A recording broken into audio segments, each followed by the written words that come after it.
Good afternoon and welcome back. I'm Marcus Peter, blessed to be joined by my dear friend Dr. Matthew Bunson, Vice President and Editorial Director of EWTN News. Matthew joins us to talk about news and current events in light of church teaching. Matthew, my friend, how are you? I'm doing very well. Certainly in the heat of summer, and I know there are whole parts of the country currently facing some pretty air from smoke, so let's keep everyone in prayer. As we always say, oremus pro invicem. Let's pray for each other. Yes, indeed. Let us pray for each other, because I was just informed that Detroit right now has worse air quality than some of the more industrious metropolitan cities in the world. So that's saying a lot. Yes, it is. Yeah. If it's worse than Beijing, you know you've got a problem. You took the words right out of my mouth. You read my mind. So let's start on some happy news, shall we? Let's talk about coffee. You like coffee, Matthew? I love coffee. My wife does, especially, as you may recall. Yes, I do recall. And, considering what she does, she needs the coffee to function, and apparently so does the Holy Father. Well, that's right. And I'm actually delighted that we can we're having some good news and something enjoyable. Yeah, lighthearted banter, yeah. Yes, exactly. So the National Catholic Register, we came up with the idea, in particular Shannon Mullen, who's the editor-in-chief of the Register, about the importance of Catholic coffee culture. And so if you pick up the most recent issue of the Register, you can read these fantastic articles about Catholics and coffee. And some of these stories are just fantastic, but the one that really has caught the eye of quite a few people was by Jonathan Liedl, who's also the Register managing editor, and it asked the obvious question, how does Pope Leo take his coffee? And it makes the point that coffee, well, it may not have originated in Peru, but the country is now among the top 10 global producers of coffee. And so let's just say, as Bishop of Chiclayo, then Bishop Robert Prevost really got into the local culture, and one of them had to do with how he liked his coffee. And it's the esencia de café in Spanish. It's a concentrate of coffee. And he always took his coffee in that local style, which is hot water poured into a cup of liquid coffee concentrate. So it sounds a bit, I'll probably get roasted for this. It sounds a bit like Turkish coffee or some of the other varieties that you find around the world. Roasted. Sorry. But it's considered the essence of coffee, as it's called. And they have a very specific machine that it translates as grandmother's coffee maker or drop by drop. So basically you pour hot water into an upper chamber that the water then trickles down into a basket of ground coffee, and then it passes through a filter with a very thick, dark, and incredibly strong coffee that is considered many times, perhaps 4 times, if not more, than your normal drip coffee. So what, in some ways, the answer to the question is the Holy Father likes his coffee very strong. Someone's going to grind me for saying this, but it sounds like drinking tar. I've had things like Turkish coffee. I've had Egyptian coffee. If this is anything like those, I think you're pretty close. And let's sort of decaffeinate the conversation a little bit. And I don't know what he adds to it. Okay. To switch gears, gosh, I enjoyed that very much. Let's to switch gears on some things that are not as lighthearted. I actually enjoyed that we started on a lighthearted note. Right. Let's talk about what's going on with Bishop Marc Aillet and the French bishops.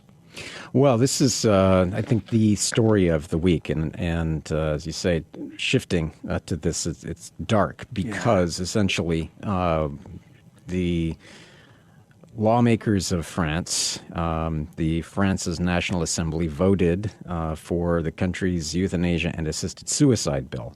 And it opens the door broadly for what has been feared for a long time. And that is that a decisive vote was held on the bill just yesterday, and it was expected to pass, and it did.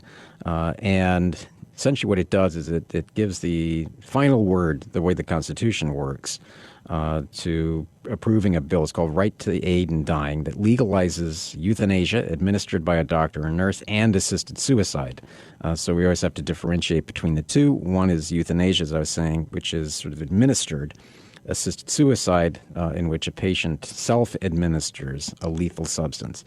The church, for so many obvious reasons, is absolutely opposed to this. And voices of reason and those who are very worried about where this leads, and if you look across parts of Europe, the Netherlands, Belgium, we're seeing it in Canada, that phrase that's often overused, the slippery slope, well, it's absolutely true. So wherever you see this introduced, it declines and deteriorates rapidly and never has the restrictions or the limitations that were promised, and it always expands into what so many feared and some would have considered unimaginable. So we'll just put that out there from that standpoint.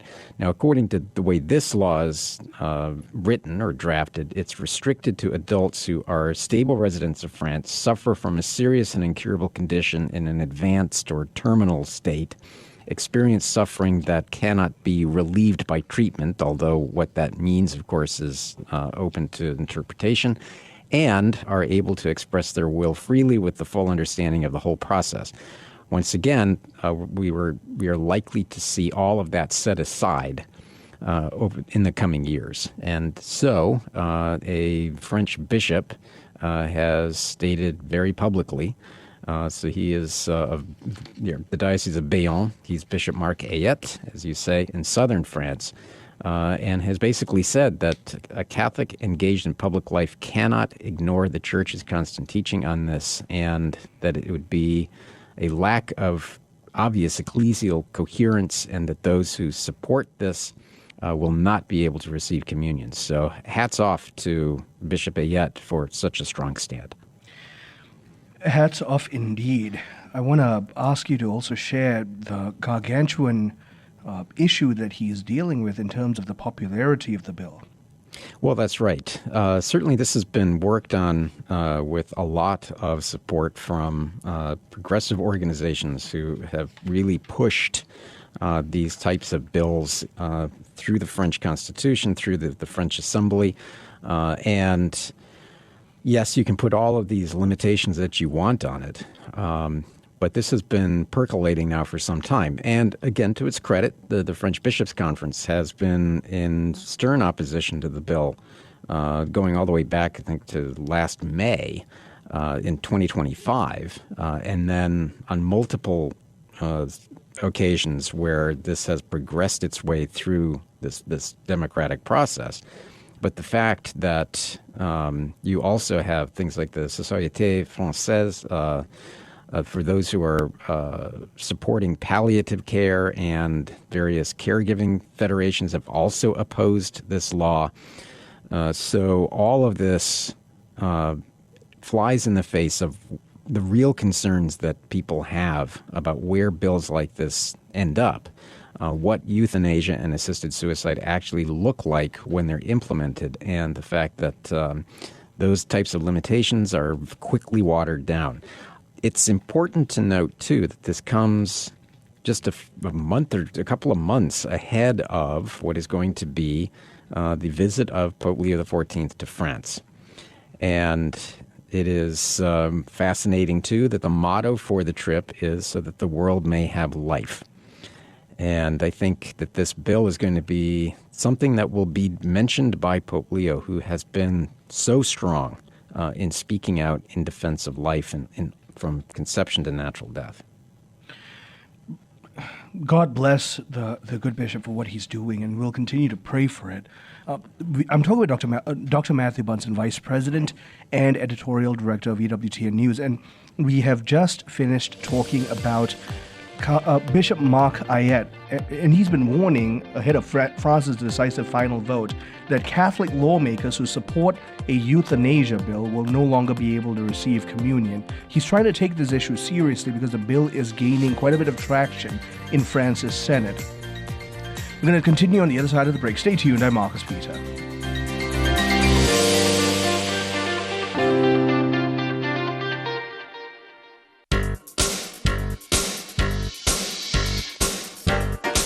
Good afternoon and welcome back. I'm Marcus Peter talking with Dr. Matthew Bunson, Vice President and Editorial Director of EWTN News. Matthew, to put a bow, if you will, on that conversation that we were having earlier, what we're seeing, unfortunately, in France is a typical pattern that's unfortunately permeating all of Western civilization, the push for legalized, broadly accessible euthanasia. Well, that's right. And we always say euthanasia and assisted suicide. Obviously, this is something that has been expanding over the years. I think currently, 9 countries at least in Europe have laws that allow the euphemism of unbearable suffering to access just assisted suicide. So those numbers are just continuing to increase. And as we have also seen, too, in a place like Belgium, that you're seeing the rapid expansion, as we were just talking about before the break, of that once these laws are in place, they begin to push the boundaries of that. And what the parameters are for what would be considered unbearable pain. And it moves beyond simply those who are terminally ill, patients with psychiatric conditions. And we have the issue, too, of real pushes by families who are themselves being pressured by a system that really tries to, in the interests, so-called, of cost-saving, push patients to commit suicide, to avail themselves, as they say, of assisted suicide. So we had the story of a priest in Canada, for example, who had some medical issues, and he was repeatedly encouraged to embrace assisted suicide rather than actually have a recovery. So that this is becoming more and more common, especially in the face of an aging demographic, an aging population, and the inefficiencies and problems that they have in a lot of these national healthcare systems. So it's a perfect storm of lobbyists and those who are trying to cut costs in the face of an aging population and inefficiencies, as I was saying. So it all ties together into quite literally what Pope John Paul II warned about with the culture of death. Like we mentioned, Belgium was one of the countries that led the charge, but we also have the Netherlands, Luxembourg, Spain. I wonder if you could just comment on what's going on in Western civilization in terms of a kind of anthropology and how we're thinking about the human person. Yeah, I think we have seen at the heart of it in so much of Western civilization, Western culture, is a loss of the sense of the sacred, a loss of God in our lives. You can see that there is a direct correlation, and this is statistically obviously demonstrated, that the decline in belief is matched by an increase in threats to the human person, threats to the human dignity. And it manifests itself in a contraceptive culture. It manifests itself in hostility toward religious belief, increases in the use and desirability, so to speak, of things like assisted suicide and euthanasia, of expansion of abortion. So it really is, it's a kind of, everything is centered, if you note, around the idea of death as a cost-saving mechanism, but also because human life itself has ceased to be as sacred and as important as it was. And we can connect all of that, too, to the collapse of family life. So increases in loneliness, increases in divorce and broken families, and trauma in family situations. All of these things work and conspire together to create a culture that exists in a kind of despair and has very little hope for the future, whereas the church certainly offers a vision of the family, a vision of the person.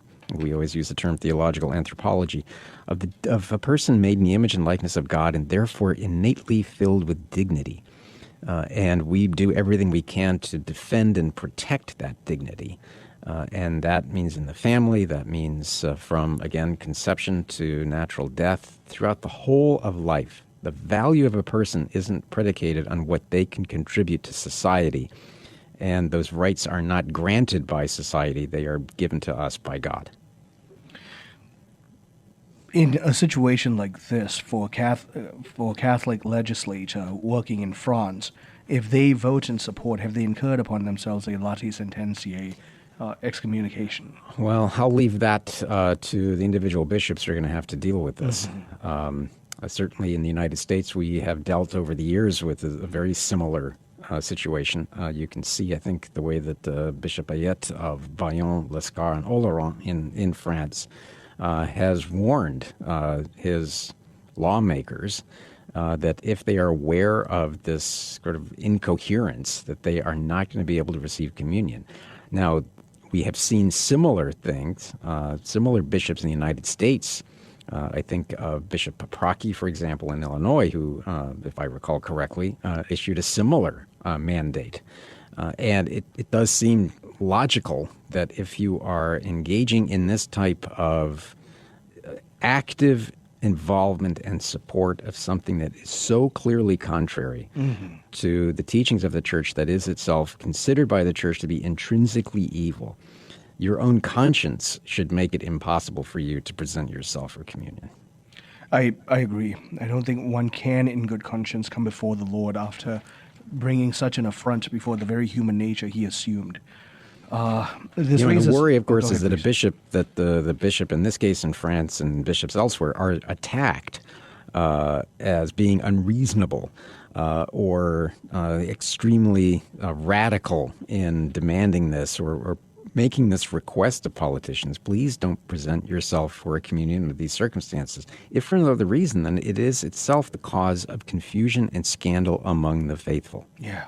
We've seen, unfortunately, numerous instances in modern history where bishops have been attacked, whether by media, public statements, and sometimes even physically, simply for standing up for exactly what the church teaches. That's right. And that's where our task as Catholics is also to support our bishops who are themselves standing firm in situations like this, to hold them in prayer.